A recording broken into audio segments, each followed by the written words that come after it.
అందరం భక్తులే. రేపు ముక్కోటి ఏకాదశి నాడు మీరు చూడండి, తిరుపతి పట్టదు, శ్రీశైలం పట్టదు, భద్రాచలం పట్టదు, దేశంలో ఏ గుమ్మమో పట్టదు, మొత్తం అందరూ అక్కడే ఉంటారు. ఆ రోజు మహాపుణ్యం చేసిన పాపాలన్నీ పోతాయి. అంటే అన్ని పాపాలు చేశాడు అన్నమాట ఈయన. అసలు ముందు వీడు పాపాత్ముడు కింద గమనించాలి. ముక్కోటి ఏకాదశి నాడు పరిగెట్టుకుని గుళ్ళో పెడుతున్నాడంటే ఇంత పాపాత్ముడు ఇంకొకడు లేడు. పాపం చేయని వాడు వెళ్లాల్సిన పనిలా, వాడు ఇంట్లో వాడు ఉంటాడు ఖచ్చితంగా. అదే రోజు అదే ముహూర్తం అంటే అలాగే జరుగుతాయి. ఏమిటా పిచ్చి, ఏమిటా వెర్రి? ముక్కోటి ఏకాదశి నాడు పెడతారా? మన్నాడు వెళ్ళండమ్మా, 3 రోజులు అయ్యాక వెళ్ళండమ్మా. విష్ణుమూర్తి ఏమైనా కోపడతాడా? ఉత్తర ద్వారంలోంచే వెళ్ళాలి, తలుపులు బద్దలైపోవాలి.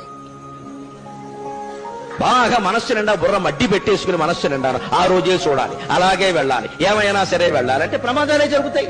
అంచేత పుణ్యక్షేత్రాలు, తీర్థాలు, పుణ్యతిథులు ఇవేవి ముఖ్యం కాదండి. శరీరాన్ని మించిన క్షేత్రం లేదు, మనస్సును మించిన తీర్థం లేదు. సత్ప్రవర్తన కలిగి ఉంటే నువ్వే ఒక పుణ్యక్షేత్రం, నీకు నువ్వే ఒక పుణ్యతీర్థం.